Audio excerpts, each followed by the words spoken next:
한계를 벗어난 거부권을 행사하는 것은 헌법 위반으로 굉장히 중요한 탄핵 사유가 대통령은 즉각 거부권을 행사할 것임을 자기 부인의 방탄을 위해 대통령의 권력을 사적으로 행사하겠다는 것과 판사가 재판할 때 자기 사건 판결 못하지 않습니까? 대통령도 거부권을 행사할 때는 자기 또는 자기 가족, 배우자와 관련된 사건은 제척 깊이 회피가 되는 게 헌법 내재적 한계. 심지어 이명박 대통령도 본인의 가족과 관련된 문제가 되니까 특검을 받았단 말이에요. 권력 행사의 목적 영순위가 오로지 김건희 지키기. 영부인은 선출된 권력이 아니죠. 내가 정권 잡은 거기는 완전히 무사하지 못할 거야. 여러 가지 의혹이 나오는 것처럼 인사권이라든지 단순히 조언하는 역할을 넘어섰다는 생각이 들면 그건 심각한 비선이죠. 국정과 민심은 물론 심지어 정권의 안위조차도 배우자 방탄에 비하면 하찮게 민주당과 운동권 특권 세력과 싸울 겁니다. 전두환 시절 빨갱이 때려잡겠다던 안기부장 취임사를 보는 것. 왜 여당 내의 문제점에 대해서는 이런 방구도 없고 계속 야당만 얘기하느냐. 수직적 당정관계와 김건희 여사라는 이 성역이 있기 때문에 내가 한동훈한테 전달하라고 할게. 특검은 총선용 악법이라는 입장은 저는 충분히 윤석열 대통령에게 변화를 요구할 용기가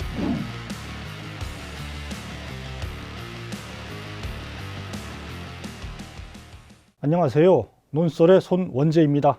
김건희 주가조작 특검법이 28일 국회 본회의를 통과했습니다. 지난 4월 국회 패스트트랙에 지정된 지 8개월 만입니다. 특검법 통과는 그 자체로 의미가 큽니다. 2020년 4월 첫 고발 이후 4년이 다 돼가도록 김건희 여사에 대한 검찰 수사는 올스톱 상태입니다. 핵심 공범들이 지난 2월 1심에서 유죄 선고를 받은 지도 1년이 다 돼갑니다. 재판 과정에서 공판 검사도 판사도 김 여사 가담 정황을 짚었습니다. 그러나 검찰 조직은 부끄러움도 모른 채 수사 중이다 이런 말만 되풀이해 왔습니다. 특검 수사는 이런 비정상을 바로잡고 정의를 바로 세우는 비상수단인 셈입니다. 그러나 아직 특검법의 운명은 위태롭습니다. 대통령실은 곧바로 거부권을 행사하겠다 밝혔습니다. 대통령은 법안이 정부로 이송되는 대로 즉각 거부권을 행사할 것임을 법안이 정부로 이송되면 보름 이내에 공포할지 거부권을 쓸지 결정해야 합니다. 이번 김건희 특검법은 그 보름 동안 숙고하는 신용조차 하지 않고 넘어오는 대로 바로 거부권을 쓰겠다는 것입니다. 국회 입법권, 특검을 바라는 다수 민심에 대한 최소한의 존중도 보이지 않는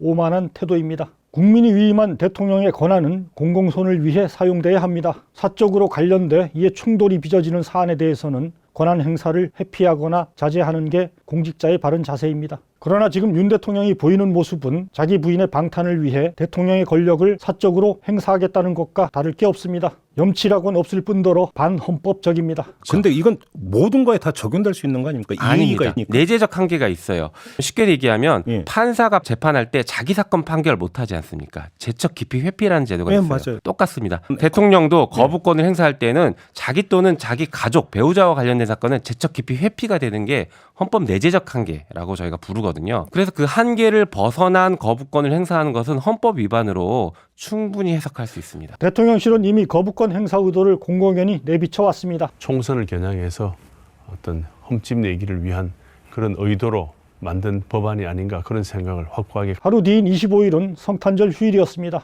그런데도 여권은 이날 긴급 고위 당정 협의를 열어 특검법 대응을 논의했습니다. 당정대 수뇌부가 모여 김건희 특검법에 대해 조건부 수용도 불가하다 결론을 내렸습니다. 이 법안들은 처음부터 총선용으로 기획된 국민주권 교란용 악법입니다. 이런 태도는 윤석열 대통령의 확고한 특검법 거부 지침이 내려졌기 때문으로 보입니다. 여권 일부에서 압도적 특검 찬성 여론을 이유로 총선 후 특검을 수용해야 한다 이런 주장이 나오자 윤 대통령이 경로했다 보도가 25일 나오기도 했습니다. 대통령실은 부인했지만 실제 같은 날 오후 고위 당정 협의가 열렸고 특검법 거부 결론을 내렸습니다. 일각의 총선 후 특검론은 애초 한동훈 국민의힘 비대위원장의 지난 19일 발언 뒤 불거진 주장입니다. 독소 조항까지 들어있죠.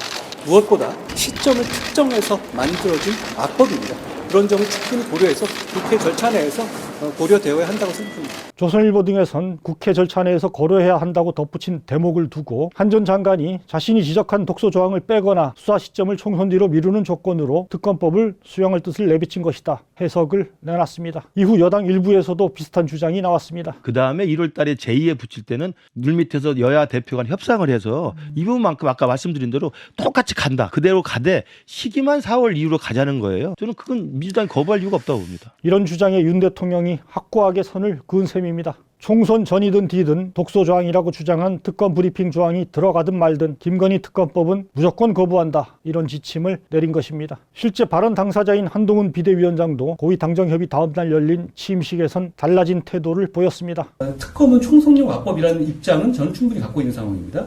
그리고 그걸 어떤 차원에서 어떻게 당에서 대응할 것인지, 원내에서 어떻게 대응할 것인지에 대해서는 제가 충분히 보고받고 같이 논의하겠습니다. 지난 19일 주저리 여러 말을 보탰던 것과 판이합니다. 당시엔 이런 말도 했습니다. 첫째, 법 앞에 예외는 없어야 합니다. 26일엔 이런 그럴싸한 전제는 싹 떼버렸습니다. 대통령의 경로 한 번에 꼬리를 내린 모습입니다.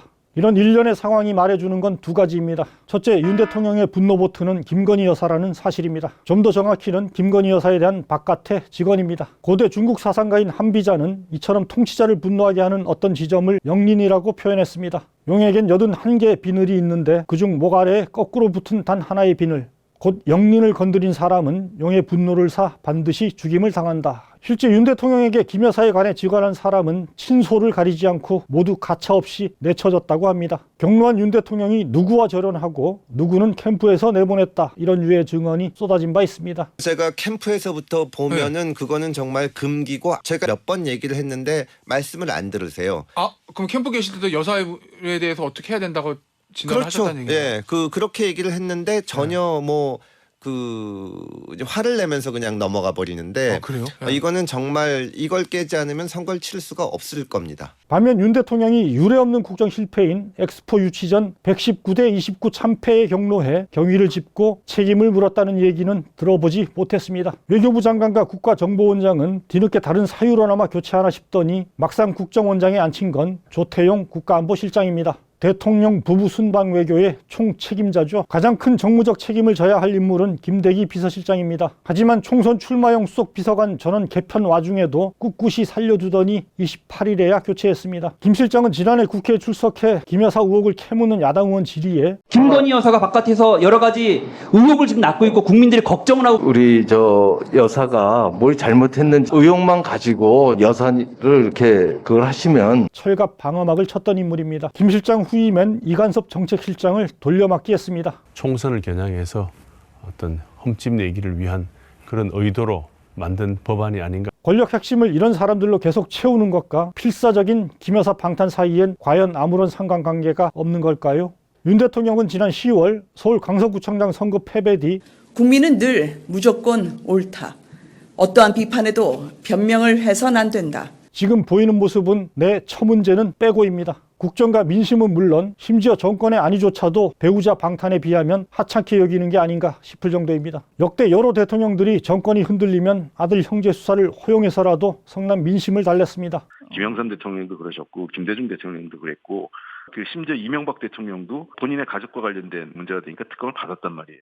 여권에서 총선 후 특검 주장이 나온 것도 이걸 풀지 않고선 총선 패배를 피하기 어렵다, 위기감 때문입니다. 나아가 총선에서 지면 정권의 존속도 장담하기 어렵다는 주장마저 나옵니다. 하지만 윤 대통령은 민심 위반이 뻔히 보이는 길로 직진하고 있습니다. 권력 행사의 목적 영순위가 오로지 김건희 지키기이기 때문일 것입니다. 일부 심리학자들은 김 여사가 두 사람 관계에 지배력을 지고 있을 가능성을 제기하기도 합니다. 또한 어쩌다 대통령, 이른바 어통령이 된 윤 대통령이기에 권력을 통해 이루고 싶은 공적 목표가 빈약하다는 점도 국정보다 민심보다 선거보다도 더 김 여사 보호에 지극정성을 기울이는 이유라고 할 것입니다. 그러나 국민이 위임한 대통령의 권한을 공공선이 아니라 가족을 위해 사사로이 쓰는 권력자를 용인할 국민은 없습니다. 과거 왕조시대와 달리 현대 민주주의 국가의 주권자는 국민입니다. 윤 대통령의 영린이 김 여사라면 현대의 주권자, 국민의 가장 큰 영린은 바로 권력자의 특권 오만이기 때문입니다. 일련의 상황이 말해주는 두 번째는 한동훈의 굴복입니다. 한 위원장이 정말 총선 후 특검 의도를 갖고 그런 말을 했는지는 알 수 없습니다. 조선일보 등 친여 매체가 알아서 희망 회로를 돌린 것일 수도 있습니다. 그러나 그조차도 요령껏 활용해 민심에 부응하는 결정을 끌어내는 게 여당 비대위원장의 책임이고 능력입니다. 하지만 경로 한 번에 태세를 전환했습니다. 신구 권력의 충돌, 제2의 6.29 어쩌고 하더니 한 방에 서열 정리가 끝난 것입니다. 이창동 감독의 초기 걸작 영화죠. 초록 물고기에는 출소한 조폭이 이제 한 구역의 두목 자리를 꿰찬 옛 졸개를 향해 개새끼 중에는 말이야, 지가 똥개새끼인지 새파트인지 모르는 놈이 있어요. 빨리 지가 똥개새끼라는 걸 알려줘야 돼. 지금 윤 대통령과 한 위원장의 모습이 바로 이 인상적인 장면을 떠올리게 합니다. 대통령의 독단과 당정 주정 관계를 바꾸라는 게 지금 여당을 향한 민심의 요구입니다. 누구나 압니다. 그러나 한 위원장이 내놓은 첫 응답은 맹종입니다. 대통령에게 할 말을 하는 대신 야당과 운동권에 독소를 퍼붓고 있습니다. 한 위원장은 통상 쓰는 국민 대신에 동료 시민 이런 표현을 씁니다. 그러나 내부 혁신이 아니라 상대 정당에 대한 독기설인 정치 공세로 위기를 돌파하려는 정당과 정권을 지지할 동료 시민은 결코 찾지 못할 것입니다. 우리는 이재명 대표의 민주당과 그 뒤에 숨어서 국민 위에 군림하려는 운동권 특권 세력과 싸울 겁니다. 전두환 시절 빨갱이 때려잡겠다던 안기부장 취임사를 보는 것 같습니다. 윤 대통령은 김건희 방탄을 국정과 민생보다 상위에 두고 있습니다. 비슷하게 한 위원장은 야당 운동권 척결을 당 혁신과 국정 쇄신보다 앞세우고 있습니다. 아니 당 혁신과 국정 쇄신은 한마디도 하지 않고 있습니다. 장 대표가 당에 남기 위한 조건으로 홍범도 장군 풍산 인정 철회나 이태원 참사 인정이 연단되는 제시했는데요. 경향적인 입장을 내실 계획이 있으신가요? 저에 대해서 여러 가지 많은 말씀을 하시는 분들이 많이 있죠.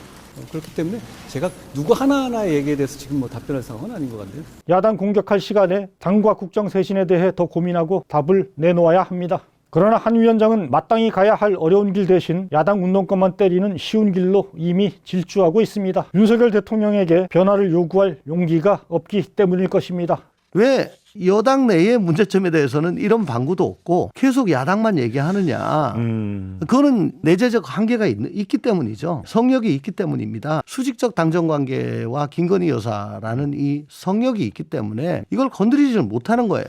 그러니까 계속 야당 탓만 하는 거죠. 외부를 침으로써 내부를 단합시키고자 한다. 단합이라기보다는 외부를 침으로써 자신의 못남을 덮으려고 하는 것. 한 위원장은 내부의 문제를 야당에 대한 공격으로 가리려는 비루한 행태를 멈추어야 합니다. 과연 그가 무너진 정의를 바로 세우길 요구하는 압도적 민심에 이제라도 응답할 수 있을까요? 논설에서 함께 계속 주시하도록 하겠습니다.